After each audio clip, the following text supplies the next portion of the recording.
Hello friends, तो इस video में आप सभी का स्वागत, जिसमें हम आज करेंगे क्लास 10th के लिए मैथ, जिसमें हम शुरू कर रहे हैं दूसरा चैप्टर। तो पहला चैप्टर सारा हमने कर दिए हैं जो न्यू सिलेबस के अकॉर्डिंग है, ठीक है। अगर पुराने सिलेबस के अकॉर्डिंग आप पढ़ना चाहते हैं तो जाइए चैनल पर, वहाँ पर आपको सारा वीडियो पड़ा हुआ है, ठीक है।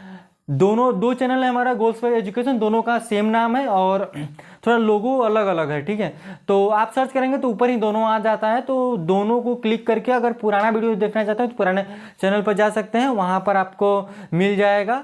और सारे मतलब पुराने सिलेबस के अकॉर्डिंग हर एक क्वेश्चंस इसमें हम करवा रहे हैं जो सिलेबस में है, मतलब जो 2026 और 27 में जो पेपर देंगे, 27 में जो भी बच्चे पेपर देंगे उनके लिए हम यहाँ पर हम करवा रहे हैं, ठीक है।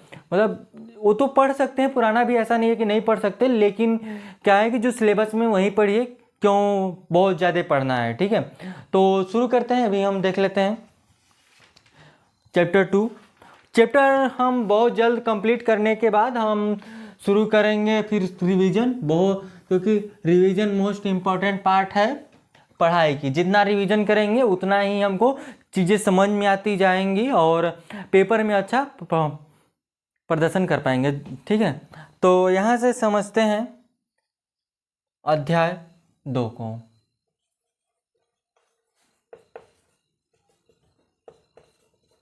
अध्याय 2 क्या है, नाम एक बार, बहुपद। बहुपद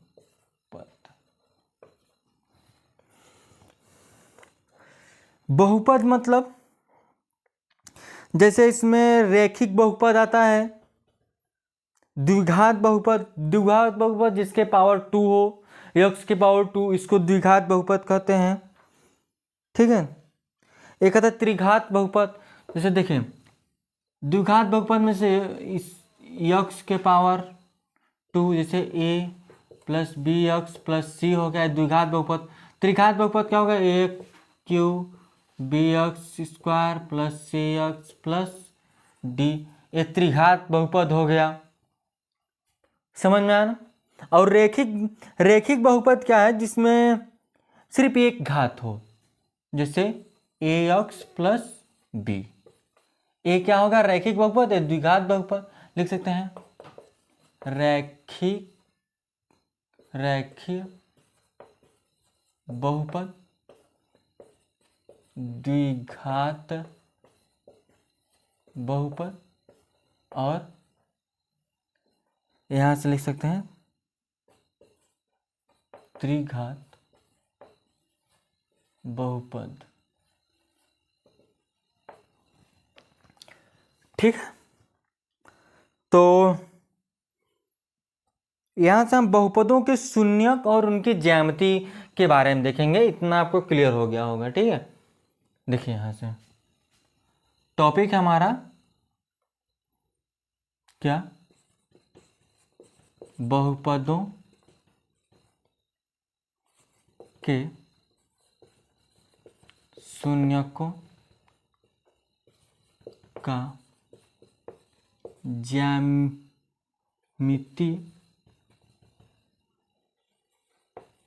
अर्थ। शून्यकों का ज्यामिति अर्थ देखेंगे,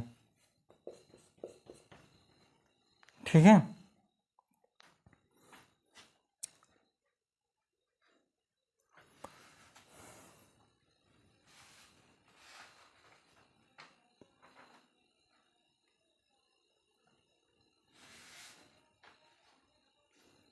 उदाहरण डायरेक्ट शुरू करते हैं, ठीक है, क्योंकि उदाहरण से आपको अच्छे से क्लियर होगा। उदाहरण कहाँ गया, उदाहरण है हमारे पास, देखिएगा उदाहरण 1 है, लिखा है कि नीचे दी गई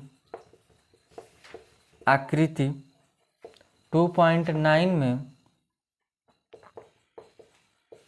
ग्राफों को देखिए, प्रत्येक आकृति y = px जहां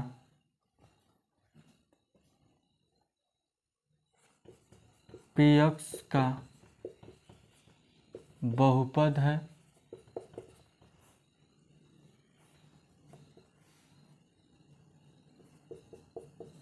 ग्राफों से प्रत्येक के लिए पी एक्स के शून्यकों।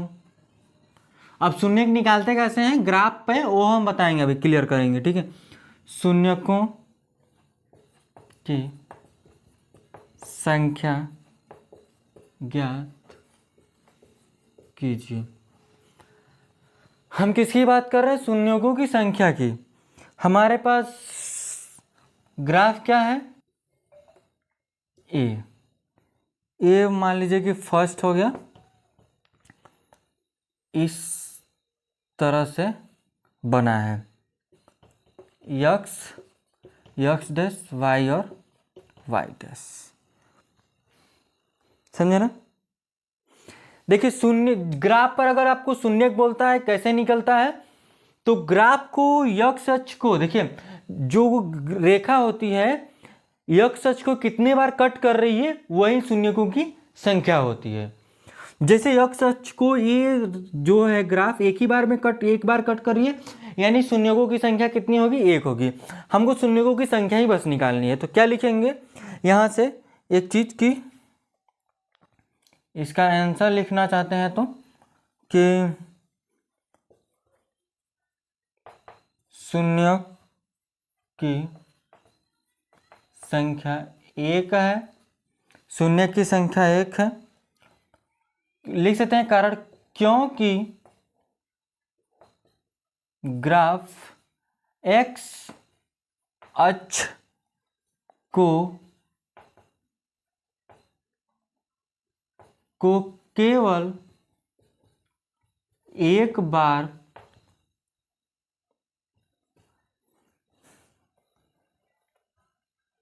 केवल एक बिंदु, लिख लेते हैं, एक बिंदु पर प्रतिच्छेद करता है। क्योंकि ग्राफ एक्स अक्ष को केवल एक बिंदु पर प्रतिच्छेद करता है, ठीक है।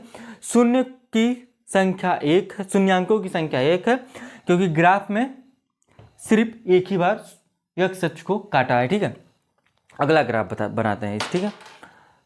दूसरा हम इस पे लिखते हैं, एक्स अक्ष और वाई अक्ष तो वहीं रहेगा, बस यहाँ से ग्राफ चेंज होगा। ग्राफ दूसरा क्या है? इस तरह से बनाया गया है, ठीक है। ये मतलब सीधा है, थोड़ा सा टेढ़ा हम बना दिए, सीधा है। तो देखिए शून्यांकों की संख्या क्या हो जाएगी? 2 टाइम्स क्या लिखेंगे? क्योंकि ग्राफ एक्स अक्ष को दो बिंदु पर प्रतिच्छेद करता है, लिख देंगे आराम से। दूसरा हो गया यहां से। अब देखिए तीसरा में क्या है? एक्स अक्ष को जितने बार कट करेगा उतनी शून्यांकों की संख्या हो जाएगी। बस आप चेंज करते रहिए और लिखते रहिए। दूसरा ग्राफ है हमारा इस तरह से, ए हो गया। अब इसमें कितना हो गया? 1 2 3, 3 बार कट गया, शून्यांकों की संख्या 3 हो गया। यहां से हम लिख देंगे 3 बिंदु पर प्रतिच्छेद करता है। ये भी सिंपल है। आगे के जितने हैं उदाहरण में वो आप खुद से कर लीजिएगा। आगे चलिए चलते हैं अगले उदाहरण की तरफ, ठीक है। अगला उदाहरण हमारा दूसरा है। देखिए अच्छा यहां पर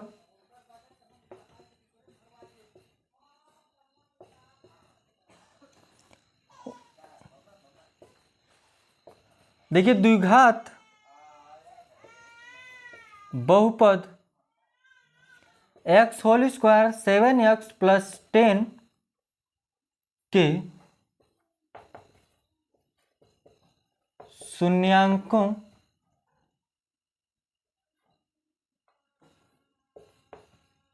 तथा गुणांकों के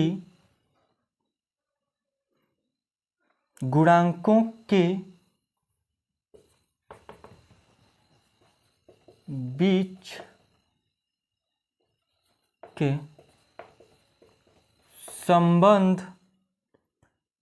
संबंध की सत्यता की जांच कीजिए। देखिए ना, हम एक चीज नहीं बताए हैं कि शून्य, हम सोचे डायरेक्ट हम उदाहरण में इसको क्लियर कर लेंगे। द्विघात बहुपद ये जो दिया है, शून्यांकों तथा गुणांकों के बीच के संबंध को निकालना है, ठीक है। तो अगर आप ध्यान देंगे यहाँ से, अगर हम इसको हल करते हैं तो हमको पी एक्स कितना दिया है, X whole square plus 7x plus 10, ठीक है, यही हमको दिया है, यही दिया है ना। अगर हम इसको गुणनखंड करते हैं, एक बात समझिएगा, यहाँ से गुणनखंड करना पड़ेगा। अगर जैसे देखिए 5 + 2 हो जाएगा यहाँ से, और x + 10, ये कैसे आता है आपको पता है, जो इस साइड का होता है उसका एलसीएम जैसा लेते हैं, जैसे 5 2 2 बार में कट गया। देखिए इन दोनों को जोड़ेंगे तो हमारा 7 आ जाएगा, और गुणा करने पर ये आना चाहिए। बीच देखिए, जोड़ने या घटाने पर बीच वाला आना चाहिए, और गुणा करने पर ये वाला आना चाहिए, ठीक है। तो x होल स्क्वायर प्लस में, तो x plus 5x plus 2x plus 10, ठीक है। तो यहाँ से x plus 5 plus 2x plus 5, तो x प्लस 2 और x प्लस 5, तो x बराबर -2 और -5 आएगा। हमको शून्यांक कुल कितने निकल गए, वो आपके शून्यांक है, ठीक है। हम शून्यांकों को अल्फा और बीटा से लिख सकते हैं, समझे ना। ये क्या हो गए, शून्यांक हो गए, इसी को बोलते हैं शून्यक। शून्यक या शून्यांक नीचे लिख लेंगे यहाँ से, शून्यक, ठीक है। इस तरह से तो हम शून्यक निकालते हैं। ये तो हो गया, हमको दोनों में सत्यता की जांच करनी है, शून्यांकों तथा गुणांकों में। तो यहाँ पर देखिएगा क्या लिखेंगे, शून्यांकों का योग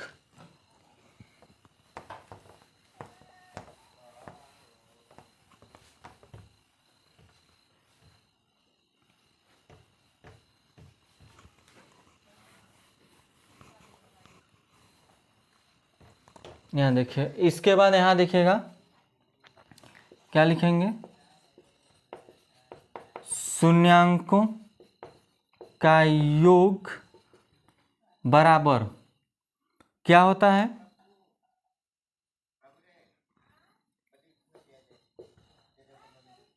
शून्यांकों का योग कितना है वो है, और फिर उसके बाद बटे में हो जाता है -x का गुणांक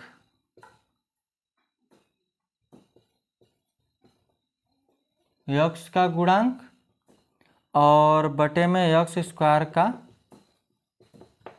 गुणांक, ठीक है। शून्यांकों का योग क्या हो जाएगा, -2 प्लस में -5, ठीक है, यह हो जाएगा। तो ये माइनस माइनस कर देगा, तो यहाँ -7 आ जाएगा, और यहाँ से x का गुणांक क्या हो जाएगा, 7 ऊपर, वो भी माइनस लगाकर। फिर उसके बाद x² का गुणांक कितना है, 1 है, क्या है, 1 है। ध्यान से देखिएगा, x² गुणांक क्या है, 1, मतलब उसमें गुणा किसका है, 1 का है। x² सिंगल x² है, तो उसका मतलब है कि वहाँ 1 से गुणा है, तो यहाँ 1 हो जाएगा। तो यहाँ भी क्या हो जाएगा, -7 हो जाएगा। दोनों साइड क्या हो गए, बराबर हो गए, दोनों की सत्यता की जांच हो गई हमारे। ये तो शून्यांकों का योग है। और अब देखते हैं शून्यांकों का गुणनफल। देखिएगा, शून्यांकों का गुणनफल बराबर होता है क्या, अचर पद बटे x² का गुणांक। देखिए, शून्यांकों का गुणनफल यानी कि -2 मल्टीप्लाई -5, अचर पद क्या है, 10 है, क्या है, 10 है, अचर पद 10 है ना, 10 हो गया। x² का गुणांक क्या है, 1 है, 5 2 जा 10 माइनस माइनस मल्टीप्लाई होगा तो प्लस आएगा, और ये 10 दोनों क्या हो गए, बराबर आ गए। इसी तरह से हम इसकी सत्यता की जांच करेंगे। बात क्लियर हो गया? तो चलते हैं आगे, इसका स्क्रीनशॉट लीजिएगा फटाक से।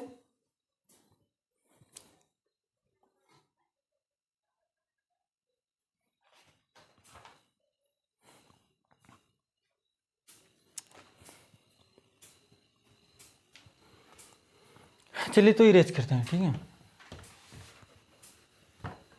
नहीं तो उसको उतारते रहिए, हम इसको इरेज कर दे रहे हैं। जब हम हटा करें तो आप इसका स्क्रीनशॉट ले। आगे देखते हैं उदाहरण 3 है। क्या है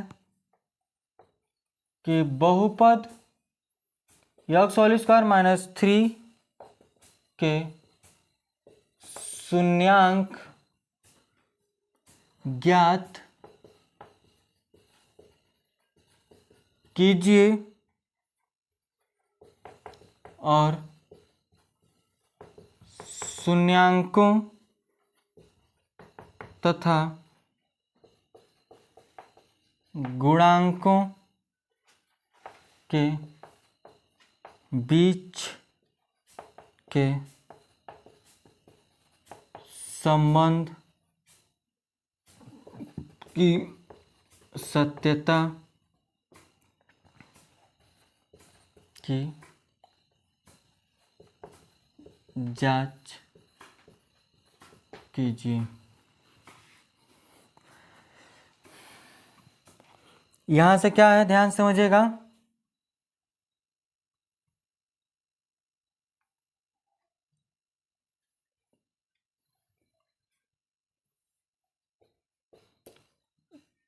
पी एक्स बराबर, ध्यान समझिएगा, एक्स होल स्क्वायर माइनस 3। हमको क्या शून्यांक निकालने हैं। शून्यांक कैसे निकलेंगे, इसका गुणनखंड करना पड़ेगा। तो गुणनखंड कैसे करेंगे, ध्यान समझिएगा। एक काम करते हैं कि A whole square minus B whole square वाले फॉर्मूले के हिसाब से ए माइनस बी और ए प्लस बी रखते हैं। ये तब कैसे होगा, तो ये इस तरह से होगा कि एक्स होल स्क्वायर माइनस में √3 होल स्क्वायर। तो यहाँ से हो जाएगा एक्स माइनस √3 और एक होगा एक्स प्लस √3। तो x बराबर √3 और माइनस √3 हो जाएगा। एक का प्लस एक का माइनस, तो ये शून्यांक हो जाएंगे। क्या शून्यांक, समझे ना, ये क्या होंगे, शून्यांक हो जाएंगे। जांच करनी है, इसी पर रखते हैं, इसीलिए तो इसको इरेज नहीं किए है ना, क्योंकि हम फिर इसी पर रखकर हम कर देंगे। ध्यान से देखिए,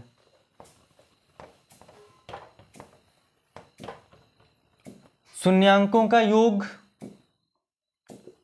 √3 प्लस √3, एक का माइनस है, एक क्या है, माइनस में है। इधर भी देखिए, यह देखिए x अक्ष का गुणांक कोई गुणांक नहीं है, यानी कि 0, क्या हो गया 0। और यहाँ एक्स स्क्वायर का तो 3 कोई मतलब, एक्स स्क्वायर का 1 तो कोई मतलब नहीं है। इधर भी घटाएंगे तो 0, इधर भी 0, सेम काम वही होगा। देखिए √3 मल्टीप्लाई √3 और यहाँ से अचर पद कितना है, 3 है माइनस का। एक्स स्क्वायर तो 1 हो गया। यहाँ से इसका गुणा करेंगे तो यहाँ से कितना हो जाएगा, 3 हो जाएगा, और भी माइनस का, और इस साइड भी माइनस का 3 आ जाएगा। तो ये क्या हो जाएगा, इसका आंसर हो जाएगा। ठीक है, तो इस तरह से लगेगा। एक बेहद आसान है दूसरा चैप्टर, ठीक है। पहले चैप्टर में जो परिमेय संख्या को सिद्ध करने वाला है वो थोड़ा सा डिफिकल्ट हो सकता है आपके लिए, क्योंकि वैसा क्वेश्चन कभी दिया नहीं है आप में, ठीक है। तो वो थोड़ा सा डिफिकल्ट लग सकता है, लेकिन ये एकदम आसान है। गुणनखंड आपको आता है तो कर लीजिए, शून्यांक उसी तरह से निकल जाएंगे। ठीक है, तो बस आज के लिए बस इतना रखते हैं, और जो आगे के उदाहरण और क्वेश्चन बचेंगे नेक्स्ट वीडियो में कर लेंगे, ठीक है। तो चलिए आज के लिए बस इतना रखेंगे, धन्यवाद।